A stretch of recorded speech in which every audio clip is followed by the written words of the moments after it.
नमस्कार साथीहरू, स्वागत छ तपाईँहरूलाई यस ड्रिम लोकसेवा युट्युब च्यानलमा। आज हामी नेपालमा रहेको तालहरूको आकार र उपनामहरूको बारेमा अध्ययन गर्नेछौँ। आजको पहिलो प्रश्न, फोक्सुन्डो ताल कुन आकारको रहेको छ?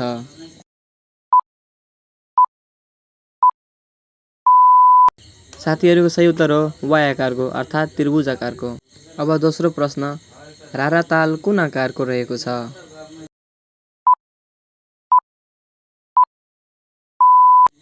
साथीहरूको सही उत्तर हो गाई गोरुको खुर आकारको। अब तेस्रो प्रश्न, घोडाघोडी ताल कुन आकारको रहेको छ?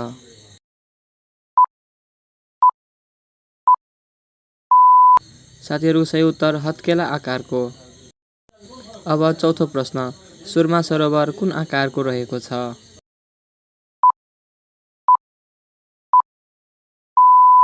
साथीहरूको सही उत्तर हो आँखा आकारको।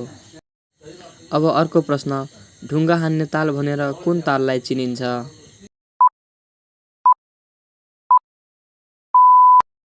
साथीहरूको सही उत्तर मैदी ताल।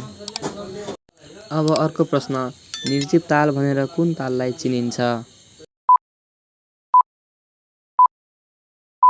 साथीहरूको सही उत्तर से फोक्सुन्डो ताल। अब अर्को प्रश्न, कपिल ताल भनेर कुन ताललाई चिनिन्छ? साथीहरूको सही उत्तर घोडाघोडी ताल। अब अर्को प्रश्न, बैदाम ताल भनेर कुन ताललाई चिनिन्छ?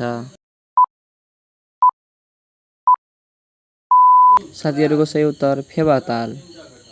अब अर्को प्रश्न, रिग्म ताल भनेर कुन ताललाई चिनिन्छ?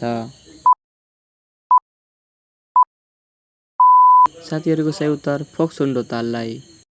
अब अर्को प्रश्न, महेन्द्र ताल भनेर कुन ताललाई चिनिन्छ? साथीहरूको सही उत्तर रारा ताल। भिडियो कस्तो लाग्यो साथीहरू, प्लिज तपाईँहरू कमेन्ट मार्फत भन्नुहोला। तपाईँहरू यस च्यानलमा नयाँ हुनुहुन्छ भने प्लिज लाइक र सब्सक्राइब गरिदिनुहोला। धन्यवाद।